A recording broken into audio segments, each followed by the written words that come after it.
Je m'appelle Anne Margalin. Bienvenue dans la saison 3 de Sweet Papy Podcast. Partir ailleurs.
Quand les bras qui vous ont si longtemps réconforté se fragilisent, quand vous souhaitez prendre soin avec douceur de ceux qui vous ont donné la vie, vous réalisez que c'est un monde inconnu qui s'ouvre devant vous.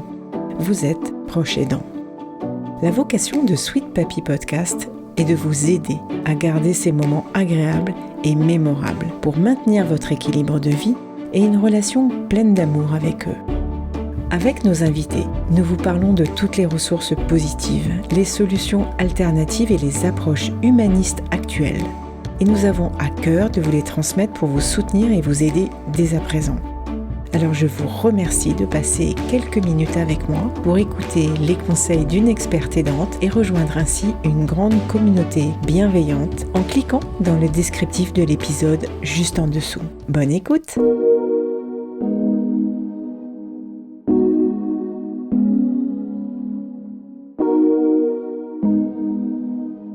Il faut savoir qu'il y a de ça 8 ans maintenant, je suis devenue l'aidante de ma maman qui a malheureusement été diagnostiquée assez jeune. Moi je trouve que c'est jeune, à 68 ans, de la maladie d'Alzheimer. Et du coup je suis devenue son aidante. En fait le quotidien a été complètement bousculé par la maladie.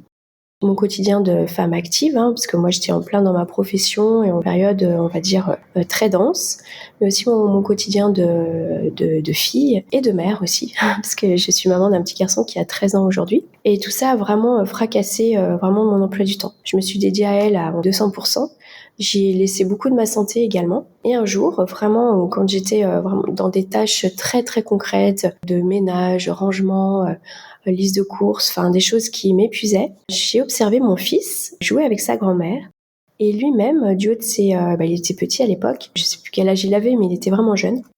Avec son grand cœur et son amour pour sa grand-mère, il adaptait tous les jeux pour elle, parce que maman était déjà...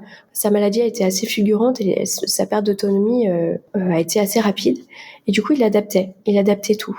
Et je les ai observés pas très longtemps et je me suis dit, mais moi aussi, en fait, j'ai envie de jouer. Moi aussi, j'ai envie de retrouver cette relation avec ma maman. Et je me suis dit, mais t'es bête, tu as des compétences justement graphiques pour adapter des choses. C'est ce que tu fais dans ton quotidien en tant qu'entrepreneuse. Pourquoi est-ce que tu mets pas ces compétences-là au service de ta maman? Et donc, j'ai commencé à prototyper des petits jeux en adaptant des concepts.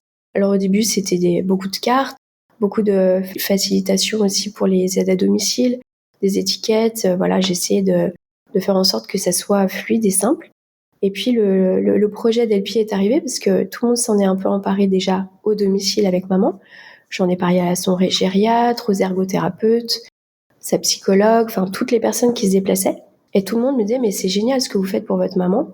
Ce serait bien de pouvoir en parler à d'autres aidants. Et c'est comme ça que j'ai rencontré des familles, des aidants, d'autres malades d'Alzheimer, puis ensuite d'autres pathologies, puis ensuite on a beaucoup testé avec tout type de public. Et de mes petits prototypes papier, le jeu digital est arrivé parce que C'est un peu bête, mais j'avais trop d'idées et le côté digital était pratique pour mettre tout ça au service des personnes. Donc, voilà, je me suis lancée dans cette aventure. Alors pas seule, hein, parce que je n'ai pas toutes les compétences, mais j'ai rencontré du coup Pierre, qui est aujourd'hui mon directeur technique et qui est un ingénieur informaticien et qui fait du développement. Et c'est grâce à lui qu'on a pu vraiment faire les premiers prototypes, tester encore, parce qu'on est vraiment dans cette volonté de co-construire le projet avec les utilisateurs. Et voilà. Et puis aujourd'hui, c'est une dizaine de petits jeux. On a des familles qui jouent. On commence tout juste à avoir des établissements également qui jouent. Et c'est super. C'est une très très belle aventure. Vraiment hyper fière de ça et on s'adresse vraiment aux personnes qui ont envie de jouer avec un proche qui peut être fragilisé par une pathologie et je pense que voilà, on l'a compris, des pathologies de type neurodégénérative, mais aussi tout à fait un proche âgé, une personne qui est en situation de handicap ou en situation de fragilité due à un accident de la vie, voire même des grands-parents ensemble, des petits-enfants avec leurs grands-parents. Des enfants aussi, Ouais. mais sont vraiment des mini-jeux amusants. Donc c'est vrai que vous notez que ça va de tel âge à tel âge, mais c'est impressionnant qui ça peut toucher en public finalement. C'est ça en fait. Aujourd'hui, on dit que nos joueurs ont de 7 à 99 ans. 7 ans parce qu'il faut quand même pouvoir lire des consignes, surtout lorsqu'on est en coopération avec un proche en situation de fragilité. Mais on a des testeurs beaucoup plus jeunes et on a des utilisateurs beaucoup plus âgés aujourd'hui. On se rend compte que pas du tout. Et vraiment, oui, comme tu l'as dit, nous, on est allé sur un marqueur fort. C'est le plaisir à être ensemble et à jouer en coopération et surtout à des petits jeux qui se veulent le plus ludique possible, le plus amusant, avec beaucoup d'ergonomie, beaucoup de poésie aussi. Pour nous, c'était important. Pas de timer, pas de publicité, qu'on soit vraiment dans un cocon, que ça soit rassurant et valorisant pour les utilisateurs. Pour nous, c'était le plus important parce que notre objectif, c'est vraiment de recréer du lien, de faciliter l'échange, la communication et de réenchanter la relation dans le duo aidant-aidé, voire même trio, voire même on peut jouer à plusieurs LP. Plusieurs, ouais. Vous vous êtes beaucoup appuyé sur les professionnels ? Alors oui, surtout au début, pour nous, c'était important de valider des étapes, on va dire, sérieuses, même si nous, on est un outil ludique, hein, donc vraiment pas un dispositif médical. Mais pour nous, c'était important de valider des étapes, et notamment avec les professionnels du soin, donc qui sont gériatres, ergothérapeutes, psychologues, psychomotriciens, voire même les aides à domicile. Pour moi, c'était important. Alors, du coup, on leur a fait tester les jeux, bien sûr, et on a validé avec eux des étapes importantes comme qu'est-ce qu'on stimule, pourquoi on stimule, dans quel contexte. On a essayé de travailler avec eux tout ce qui est wording, tout ce qui est... alors, wording, c'est les mots qu'on met dans le jeu, la façon dont on s'adresse aux personnes, quel type de jeu aussi, comment on joue en coopération, surtout avec une personne en situation de fragilité. Enfin, tout ça, c'était des choses qu'on avait besoin de valider avec eux. Est-ce qu'ils ont pris plaisir à faire ça ? Oui. Ouais, j'imagine, c'est de tester des jeux qui sont pas forcément pour eux, mais de s'impliquer dans des jeux, c'est bien particulier quand même. Tout à fait. Et puis surtout, la remarque qu'on avait à chaque fois, c'est que le côté coopératif plaisait beaucoup. Le côté challenge aussi, parce que dans LP, on a des niveaux de difficulté, donc on peut se challenger. L'aspect très ludique, parce que du coup, nous, on se revendique comme jeu vidéo. On est un jeu vidéo. Pourquoi ? Parce qu'on y a mis tous les codes du jeu vidéo, qui sont le challenge, l'animation, tout le côté récréatif et plaisant qui plaît dans ce domaine-là. J'ai vu que c'était autour des pulses, des quiz, il y a un jeu qui s'appelle Tondeuse, et j'ai beaucoup aimé à la fin le rire, parce que finalement c'est important, le jeu de fin, de dire feu d'artifice pour presque se féliciter d'avoir joué ensemble, toujours dans un univers vraiment bienveillant et de dialogue surtout. Et le dialogue n'est pas forcément parlé, c'est le dialogue par le jeu, puisqu'on partage. Tout à fait. Comme tu décris les jeux, effectivement, nous, on a choisi d'avoir plein de jeux très différents, de sorte à ce que les personnes puissent choisir vraiment ce qui leur plaît le plus. On a le puzzle, effectivement, dans lequel on peut venir importer des photos personnelles. Ça, c'est super, parce que du coup, mettons, quand on va visiter un proche en établissement, on peut jouer un puzzle personnalisé avec lui, du coup, lui remémorer des bons souvenirs ou lui présenter je sais pas, des photos familiales récentes. Et bien sûr, on prend conseil auprès de nos utilisateurs sur ce qui va. Et quand ça ne va pas, voilà, on a des retours utilisateurs qui font que dans nos mises à jour, on améliore en continu notre solution, parce que c'est l'objectif, voilà, que les jeux plaisent et qu'ils soient utilisés. Comment est-ce que vous avez choisi le nom de LP ?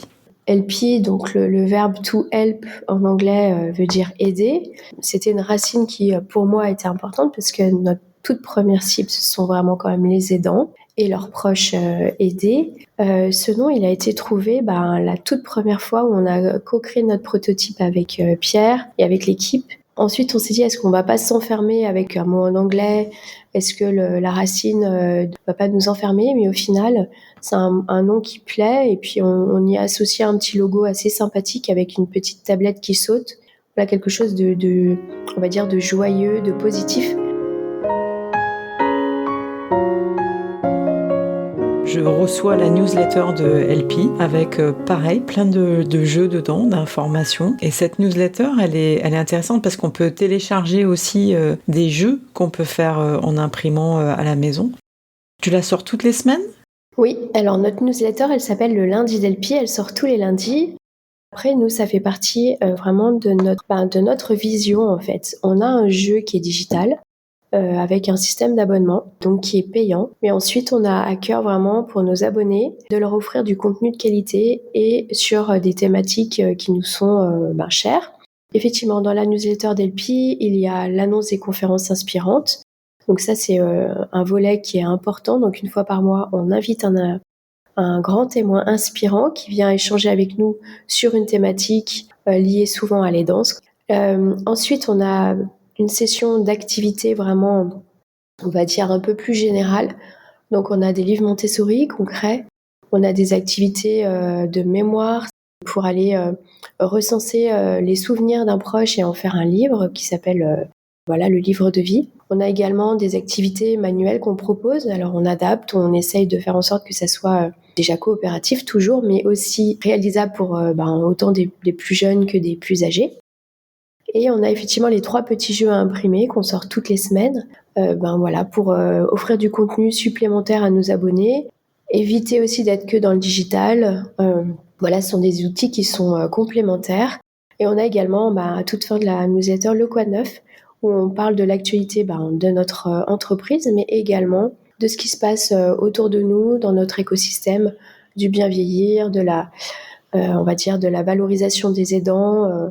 On a la chance de faire partie du collectif Je t'aide, de Ma Boussole Aidant, qui ont beaucoup de métropoles aidantes aussi sur notre métropole à Lyon, qui ont beaucoup d'actualités à diffuser pour les aidants. Donc c'est important pour nous de relayer cette information-là. Moi, j'aime ça, communiquer avec nos abonnés et leur offrir du contenu. C'est vraiment le cœur de mon métier aujourd'hui et j'aime beaucoup le faire.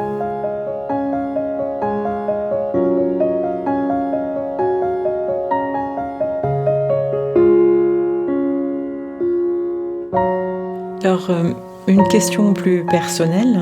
L'épreuve de la perte de ta maman, est-ce que ça t'a... C'est forcément transformateur, on le sait. Hein. Moi, je suis moi-même aidante. Tous les aidants qui ont pu en switcher après vers un univers professionnel, c'est forcément parce qu'il y a une transformation, il y a une bascule évidente. Si ça t'était arrivé, par exemple, 20 ans avant, même avant la maladie, de pouvoir switcher pour quelqu'un d'autre, et non pas pour elle, mais pour quelqu'un d'autre, est-ce que tu aurais voulu le faire autrement ? Tu aurais voulu faire le parcours autrement avec elle ? Moi, j'ai vraiment zéro regret sur ce parcours. C'est un parcours qui n'a pas été simple. Effectivement, accompagner un proche, perte d'autonomie, et surtout avec une pathologie aussi complexe et difficile à vivre que la maladie d'Alzheimer, c'est sûr que je ne souhaite cette histoire à personne, mais moi c'est ma vie et je l'ai traversée avec ma maman. C'est arrivé à un moment dans ma vie où j'étais pas en recherche de changer de quoi que ce soit dans ma vie. J'ai envie de dire, j'ai la chance d'être bien entourée, d'avoir un amoureux au top, un petit garçon en bonne santé, une famille aimante, des amis géniaux. La maladie est arrivée, ça a créé en moi comme un électrochoc.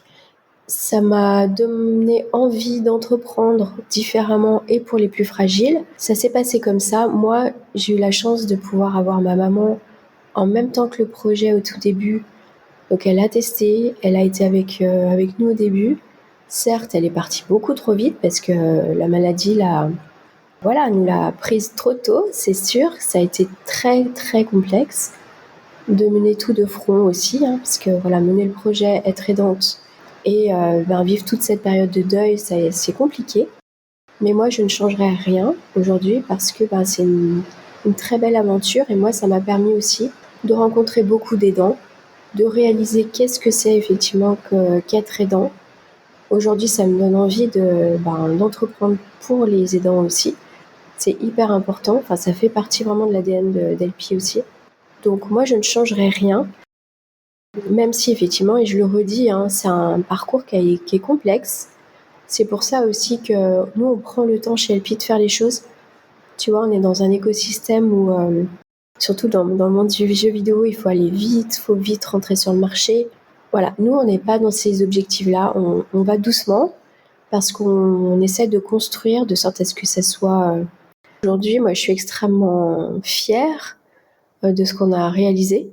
Moi, je le vois aujourd'hui quand on est avec nos utilisateurs, parce qu'on organise des ateliers à jouer aussi, et c'est vraiment des moments géniaux. Tu vois, par exemple, on travaille avec la fondation Les Petits Frères des Pauvres, et quand on se déplace dans leurs établissements, parce qu'ils ont des établissements pour des personnes âgées en situation de grande précarité, et qu'on arrive avec nos tablettes, et donc on organise nos sessions de jeu, mais c'est juste incroyable. Ce qui se passe, c'est du bonheur à l'état pur.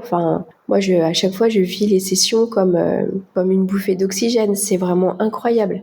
Et les personnes nous remercient et ils sont heureux et ils nous disent mais en fait, on pensait pas être capable de, on l'est. Et en plus, on s'amuse et en plus, on n'est pas si nul. Donc, c'est ça. Est-ce que pour toi, tu as une histoire particulièrement touchante d'un retour d'un utilisateur? Un souvenir de quelque chose qui t'est particulièrement ému quand il est revenu vers il ou elle ou les personnes, hein, ça peut être un duo, et où tu t'es dit wow, j'ai bien fait d'être la fondatrice de ça en fait. Ouais, alors c'était pas avec les petits frères, c'était dans un établissement, donc dans un EHPAD avec des personnes de très grand âge. Une dame d'un très grand âge, alors je sais pas si elle avait atteint la centaine d'années, mais du coup je lui présente le projet. Elle était vraiment tout sourire. Elle m'a dit mais c'est incroyable en fait, j'ai jamais touché à cet engin-là. J'aime bien des fois le vocabulaire des personnes âgées. Elle me dit c'est incroyable, mais ça bouge. Elle était vraiment sur la découverte du tactile parce que je pense qu'elle avait jamais trop eu l'occasion de. Elle me dit mais c'est incroyable quand j'appuie, ça bouge. Elle était vraiment dans la découverte de l'interaction et j'ai trouvé ça tellement émouvant. Et elle, ça lui plaisait tellement.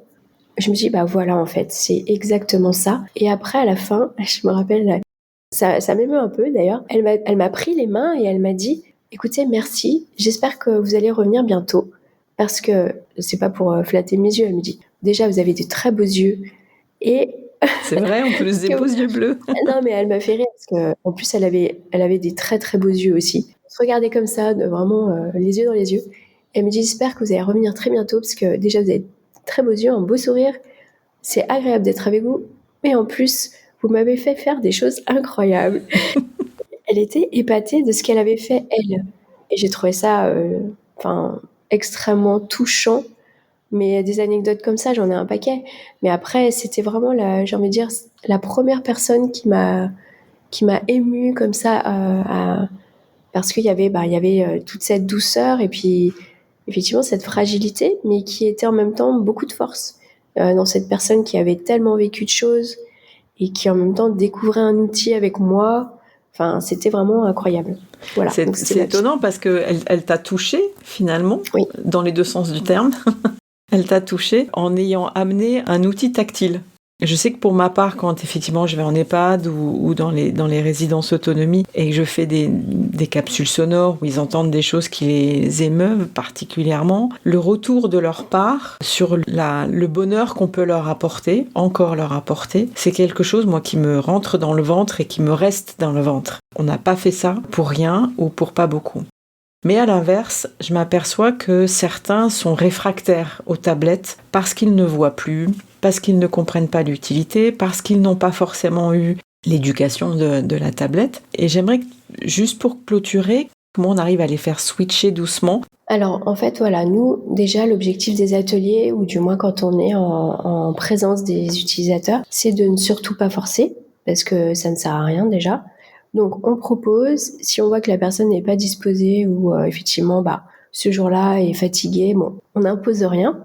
Ensuite, souvent, il faut savoir qu'en voyant les autres faire, les personnes commencent à se dire, tiens, mais en fait, mon semblable, c'est-à-dire mon voisin de table d'habitude, celui avec qui je joue aux cartes d'habitude, celui avec lequel je prends mon petit déjeuner, quand on est en établissement, c'est ça, et il y arrive, il rigole, il pose des questions, et il a l'air de pas mal s'en sortir.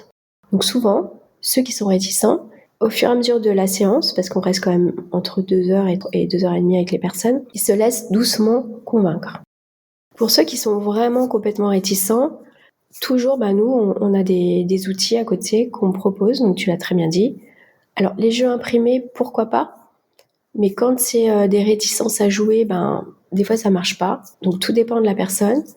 On discute aussi beaucoup, parce qu'en fait, les personnes, elles sont souvent, une fois qu'elles sont embarquées dans notre jeu, elles sont en autonomie. Elles n'ont plus besoin de nous. On est là pour lancer.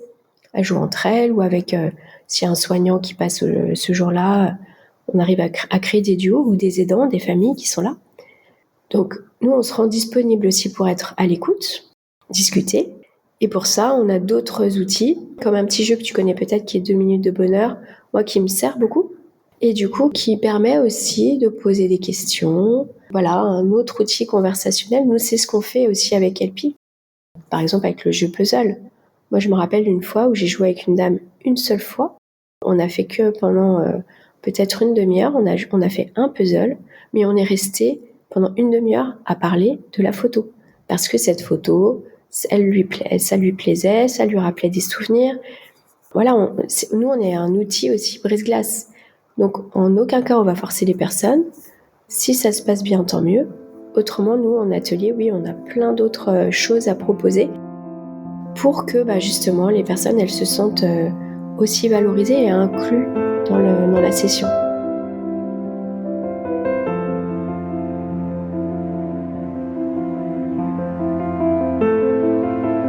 Et si vraiment c'est réticence totale, là, voilà, nous, on n'est pas non plus là pour forcer la personne. Donc, on la laisse tranquille avec ses occupations du moment. Pour conclure, est-ce que tu pourrais me dire quels sont, selon toi, les 3 plus gros bénéfices de Helpy, personnel ou professionnel, ou par rapport aux aidants? Le plus gros des bénéfices, c'est le lien, selon moi. C'est-à-dire que ça permet de tisser du lien vraiment entre les personnes qui jouent. Et du coup, que ça soit quelqu'un qu'on connaisse ou pas, moi, je crois beaucoup dans le lien humain. Le deuxième, je pense que c'est le plaisir en fait de jouer, c'est-à-dire le côté positif et dynamique que ça apporte. Donc ça, pour les personnes qui jouent, les bénéficiaires, c'est important. Surtout aujourd'hui, on le sait, quand nos aînés sont isolés, qu'ils se sentent un peu en retrait de la société. Pour moi, c'est important de leur offrir du plaisir, de la satisfaction. Et le dernier mot qui est pour moi hyper important et qui inclut à la fois le projet entrepreneurial, c'est positiver en fait. Aujourd'hui, on est, je crois, dans une période qui est pas simple. Déjà, pour tout être humain sur Terre, on le voit, on est entouré de conflits, de négatives attitudes, de plein de choses qui nous polluent. Donc nous, avec Helpy, j'espère qu'on apporte ce côté un peu positif. Et moi, dans mon quotidien, ça m'apporte beaucoup de positif, justement, d'être aux côtés des personnes. Et voilà, je pense que c'est important aussi de dédramatiser. Nous, c'est ce qu'on essaie de faire, c'est ce qu'on essaie d'apporter à nos auditeurs lors des conférences, c'est ce qu'on essaie d'apporter à nos abonnés avec tous ces petits jeux. Donc j'espère que ça apporte ses fruits. Voilà. Écoute, moi en tout cas, ça me fait vraiment plaisir de t'avoir eu dans cette interview parce que pour moi, ce sont des petites bulles de bonheur qu'on leur apporte. Et franchement, moi j'adore. Merci 1000 fois. Merci à toi.